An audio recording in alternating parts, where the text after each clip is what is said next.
have put it on recording now. So just to recap for the recording, right? If we have a data that contains years of experience and corresponding salaries, right? We plot them on a Cartesian plane where X is the experience and Y is the salary. And then obviously they are scattered around in the plane. We try to see if there is a trend in the data. Here it is there. So as the experience is increasing, uh, the salary amount is also increasing. So for that, we try to fit a straight line like this. Okay. That incorporates the data, follows the same trend. And with that, we can actually extrapolate it. The same line can be extrapolated to find out the salary or to predict the salary amount for any experience that I can give. This is the whole idea. Why a straight line? Because that is the simplest form that can explain a trend. There are multiple complex models, but for now to understand, or this was the model that was developed in the beginning. Okay. And every other complex model is developed after this, like based on the concepts of linear regression. Okay.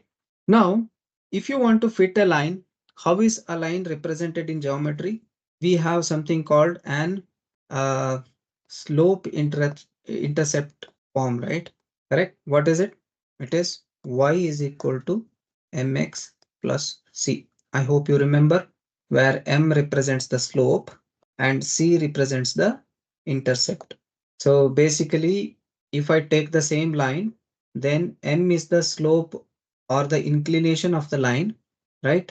And then intercept is the point where line is crossing the y-axis. Here in this example, I have taken it to be 0.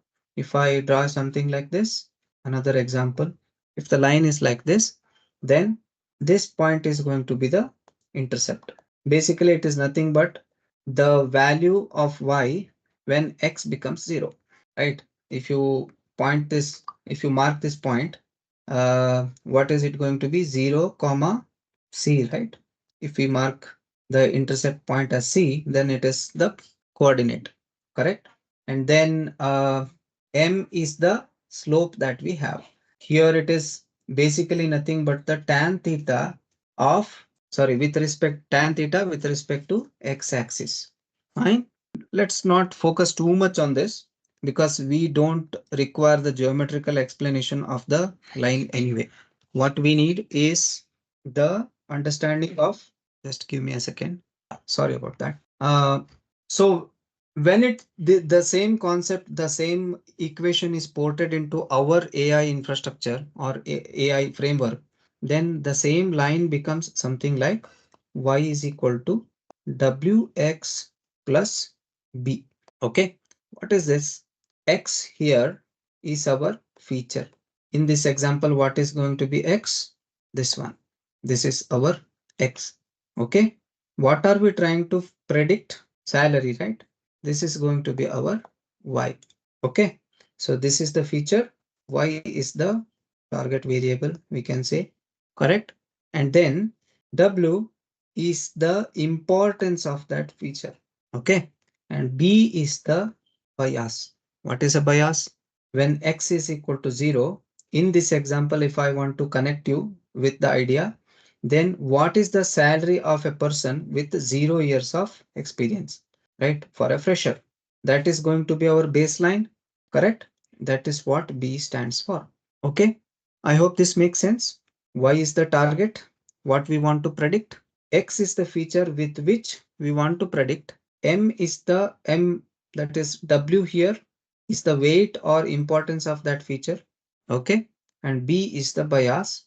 That means the offset of the line. For example, here this is the bias. Here x is equal to 0 means what? 0 experience.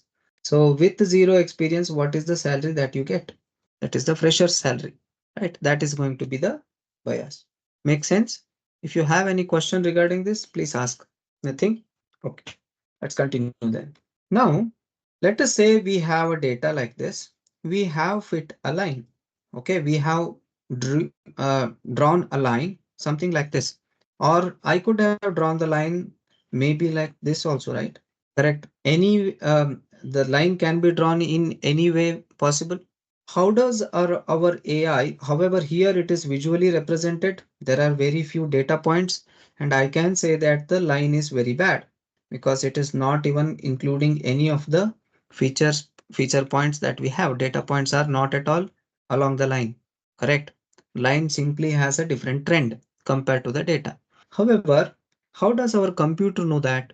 How does your algorithm come to know that? That is the problem, right?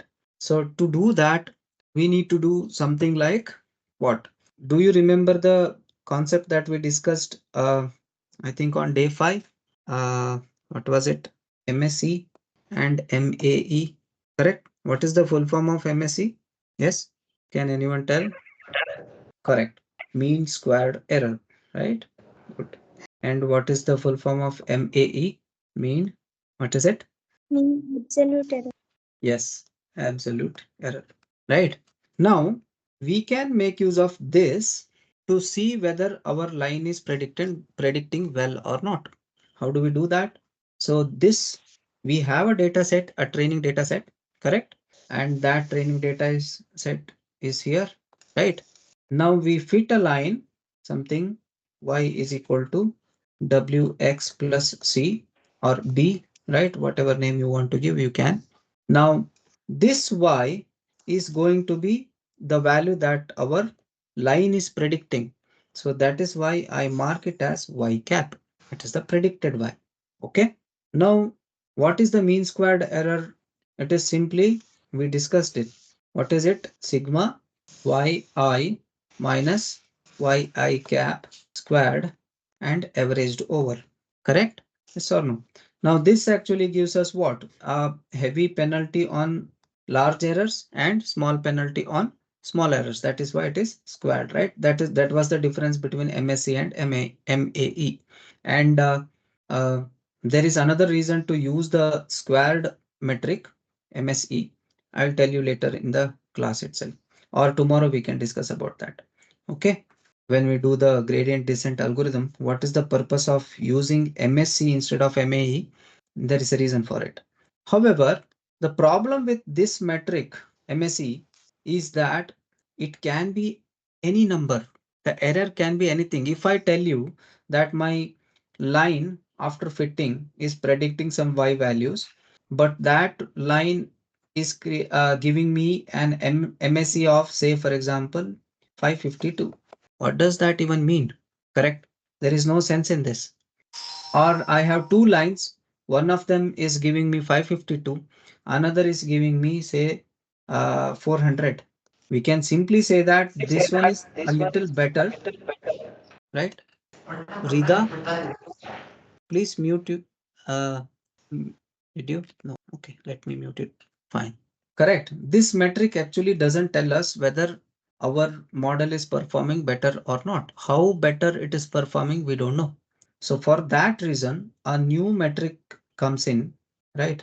And that is what we call as R square. Okay. What is this R square mean? It is equal to 1 minus MAC divided by variance. Okay. Why variance? First of all, MSE is also in terms of power 2, right? And then variance is also in terms of power 2, correct? What is MSE? It is the difference, it is the error with respect to original Y and yi cap, the predicted Y. What is variance? In the original Y, what is the error with respect to, sorry, not y bar, right? The mean value of the Y squared divided by n.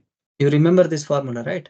So this one is essentially explaining the spread of data with respect to the mean value, the center value. How spread out my data is, or how chaotic my data is with respect to the center value. And this one is telling me how much error I am making, right, in predicting the right value. So this is essentially the error and this is the spread, correct?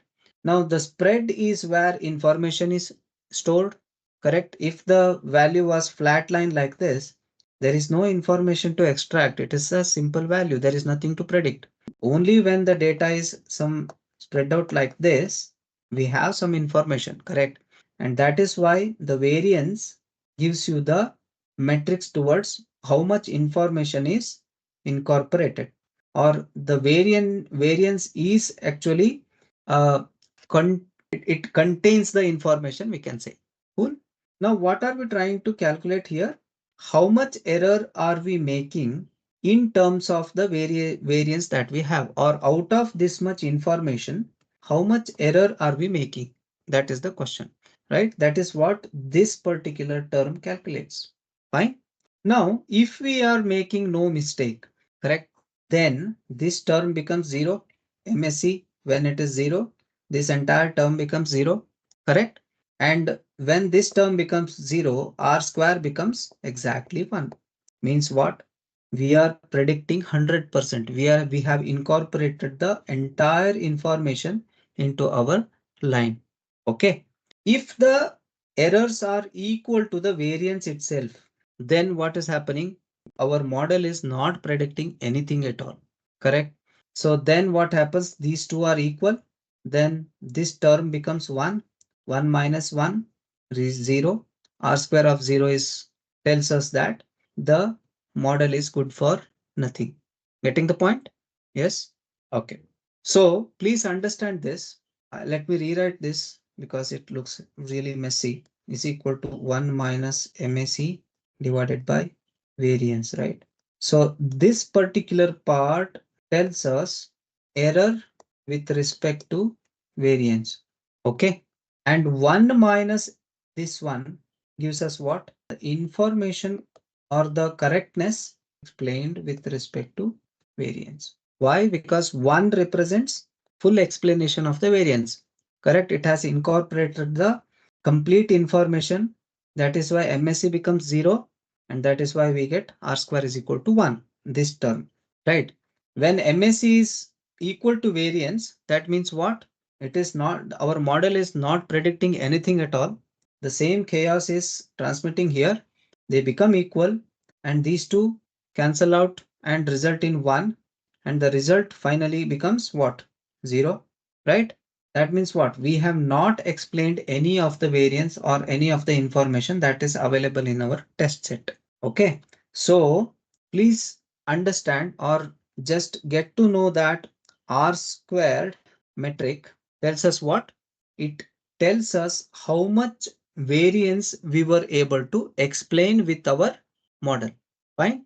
So just keep that in mind, and that is one important thing to remember, because when people say R squared, generally they don't know what it really means. Some people, since it also ranges between 0 and 1, some people tell you that it is the same as probability, which is not, simply wrong. Okay. It is the percentage of variance explained. Okay. Please keep that in mind. Cool. If this much makes sense, now let's simply code our model with the same example. Maybe we can change the values or whatever, right? Let's code this into our collab, and then let's modify these W and B and calculate R square for each set of values of W and B, right? Find out how good our model is. Okay, that much we will do today. If you have no doubt in the theory part, please say no doubt. I will move on to the collab.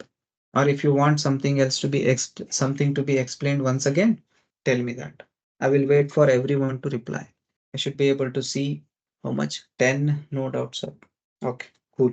Then let's move on to Google Colab. Okay, let me stop sharing this one. Yeah, start sharing here. I hope it is visible. Is it? Yeah, great. So just like in every class, let's import what? Import NumPy as NP. Let me also import the plotting library, matplotlib, right? Pyplot as plt. Hmm. Right. So now let's take the data. Let's create the data set. I will assume some direct value. I will put it as X so that you can relate to the line that we are going to fit, right? It also contains X. So I'm taking the features. X is nothing but years of experience. Okay. NP dot array. Let's put some dummy values. How much? 1, 2, 3, 4, 5. Okay. This is what? If you find it confusing, I'll also put a comment. Years of experience. Okay. Then y. What is y? Is equal to np dot array. How much? Let's put some 3, 4, 5, right? Or 3, put something else. 3, 5, 7, 9. How much do we need? Okay. So this is salary in lakhs. Make sense? Shall I continue now? Let's print them both just for our reference. Print experience, comma, X. Then print salary, comma, Y. Correct? So now let's do one thing. Let's take some arbitrary value because the line is going to be what? Y bar or Y cap, or shall I write Y predicted? Y predicted is equal to what? W, some weight W multiplied with X plus B, right? This is the line that we need to. So for this, let me take an arbitrary value, some arbitrary value W is equal to maybe 1, and then B is equal to maybe, we can take anything. B is equal to, let's make it 3. Just random value I'm trying to guess. Okay. Now, what is going to be how do I calculate the actual one? Y underscore predicted is equal to W, right? W star X, X is capital. Please note, I have taken X as capital. If you have taken X as small, no issues. Just use that. Fine. Plus B. Let's print out what is Y predicted. Print and let me execute this. Okay. So this is what uh, my line is trying to predict. Can you see this? The original was 3, was supposed to be 3, but since I have taken these W and B as arbitrary value, some random value, my model is doing pathetically because some values it is not at all matching. The first one is 3 in the original data, in the predicted data it is 4. Second one is fine. Third one is supposed to be 7 for 3 years of experience. Here it is showing 6. 4 years it is supposed to be 9, and here it is showing how much? 7, right? And for 5 years it is supposed to show 11, but it is showing 8. Obviously our line is not good. That's okay. Now we need to calculate the error, right? Because the formula is what? To understand how bad it is doing or how good it is doing, we need to calculate what? R square is equal to what? 1 minus MSE divided by variance, right? This is the formula. So let's calculate MSE first. MSE is equal to what? NP dot mean. I hope you remember what we typed that day. Mean of what? Y minus Y predicted, right? And that has to be squared. When so I have taken the mean here directly. Instead of this, you can actually sum it up and then divide by length of y. That is also valid. Mean also does the same thing, right? So we calculated MSE. Now what about variance? Let's first print it. MSE is 3. Okay. Then let's calculate the variance. This variance here. Variance is equal to y and p dot mean of y minus y bar we need to find out, right? So that is nothing but np dot mean of y. Do you want me to separate it and write? Let's do that because I just don't want to confuse you. So y mean is equal to what? Np dot mean of y. Please note I am taking the original y value. Correct? What is variance now? Y minus y mean, and it has to be squared. Correct? So let's print those. What is this? Let me put an F string. Uh, Variance. So that is VAR. Okay, now we have everything that we need. So let's calculate R square. R2 is equal to, what is the formula? 1 minus MSE divided by variance, right? Let's print the R square value. Yeah, it is 0.625. Okay, means what? Our model is able to explain 62.5% of the actual information in the feature that we have supplied from X. In this feature, right, we are able to explain how much, sorry, not in this feature, yeah, using this feature in Y, we are able to explain how much, 62.5. What about the remaining? The model simply says that I don't know, because with this feature, I can predict only this much. Okay. Just to give you a visualization, let's draw this. I hope everyone has got till here. Do you want me to show the code? Let me make it compact. Is it visible? The entire code, right? So let us simply change the W value. Let's make it 2 just to see how R square is going to change, right? So I'll simply run this. Look at this. R square has dropped to 0.5. The new model that I did is actually worse than the previous one. Now, what about, let's keep it as 1 and make this as, say, 2. R square metric has dropped to 0.25. Make sense? Let's print this one. Display it on a graph so that what is happening we can understand properly. Okay. So don't worry if you do not understand this. You simply copy the code and then you can work on this by yourself. Comma y, let's put color contrast. Thing is fine. We can give any color, no issues. So let's put a label also. Actual X is the original source and Y is the original data in the this one, right? Data set that we have. So let's do that. And then let's plot the predicted one to y underscore predicted, comma. Let's make the color something else. Color is equal to, let's make it say blue, maybe, right? And then let's label it as predicted line width, something is there. Yeah, let's keep it at B. Let's see how it looks like. Okay, so let's first draw this. PLT dot, even that is also not treated. PLT dot show. Yeah, that is good enough. Okay, sorry. I think I missed a comma here. Yeah, so this is how it is. Blue color is for our predicted line, right? Red dots are for the actual salaries that we had. So our line is basically not following the same trend as the data at all. Correct? That is why with what? With W is equal to 1 and B is equal to 2. So let's simply change it to say something like this. Let us see how it goes. Yeah, it is perfectly sitting now. MS is 0, correct? R squared metric has become 1. Can you say this? But for now, let's keep it at some random value. Let's make it 3 and then baseline to be 2.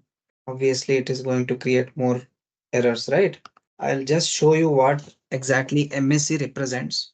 Yeah, for X plot y of I, comma, y of y underscore predicted of I. Then let's make the color to something else. Let's make it maybe gray or whatever. No issues. Let's change the style to, okay. Sorry, what is this? What is the error here? So I, maybe I have put in, this is fine. Okay. Yeah, sorry. For X, I need to close it here itself. Yeah. Mm, mm, mm. Line styles. Oh, sorry. I tapped something wrong, right? Line style it is. Yeah. Yeah. Can you see this? This is the error that we are making in prediction for what W is equal to 3, B is equal to 2. Yeah, that is a good question. What does W represent here, sir? Weight or slope?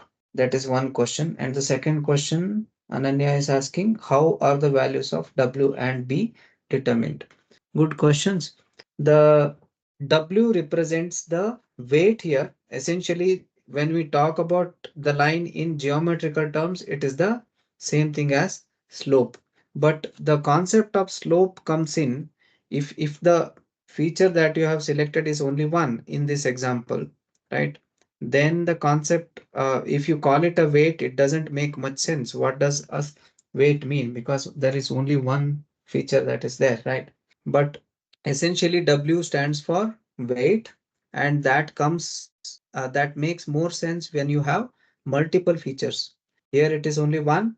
Say for example, along with years of experience, I will include something like uh, some performance rating, maybe. That is another feature, right? Then the equation becomes something like this: y predicted is equal to w1 into x1 plus w2 into x2 plus b. Okay. Now we have two variables, sorry, two features that we need to incorporate into the same line. Now this is not going to be a single simple line. It is going to be a two-dimensional, or it is something that we fit into a three-dimensional thing, right? Because we have two features, one predicted value. A little bit bit difficult to visualize, but it is like this. But here W1 and W2 represent weights of corresponding features. Now W1 represents the weight of X1, how important X1 is, and W2 represents how important X2 is, or how much X2 is influencing the Y value. W2 tells us how much X1 is influencing the Y value. W1 tells us. Does that make it clear? Okay, cool. And how are the values of W and B determined? The second question.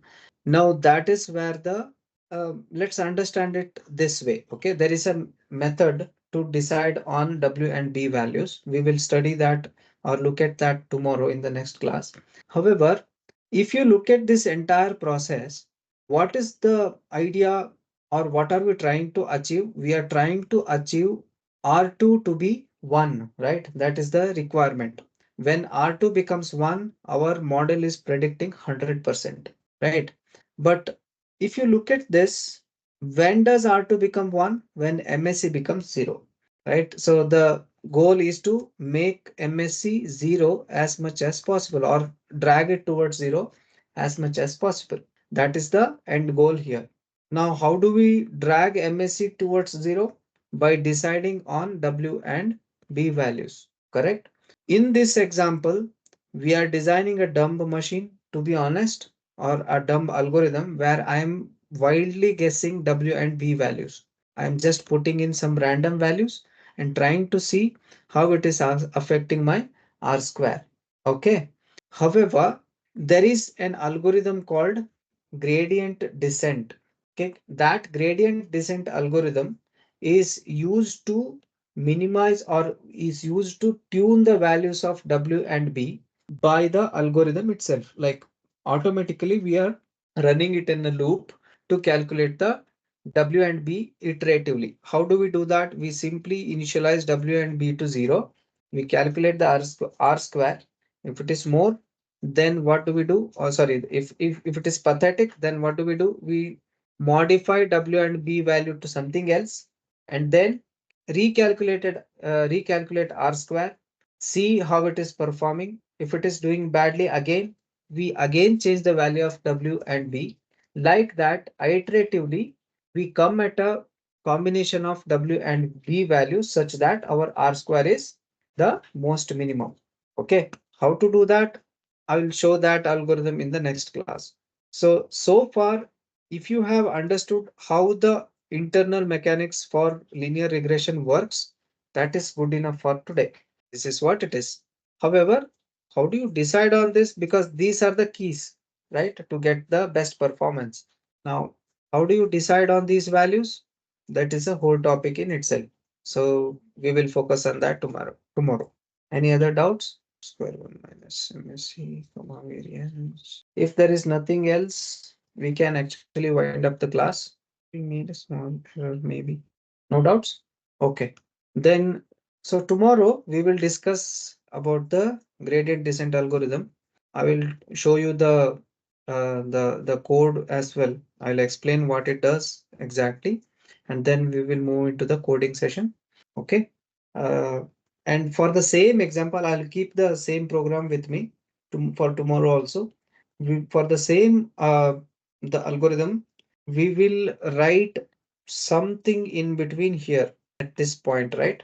I'm sorry. Yeah, here we will initialize it to actually 0, and then we will incorporate this entire part into a loop until till we get the fine-tuned W and B values, and we get R square very close to 0. Okay, thank you. Shall I stop recording then? If you have any doubts, you can put it in the chat. I'll wait for a few more minutes. All right then. See you tomorrow. Have a good night. Yeah, you can drop out.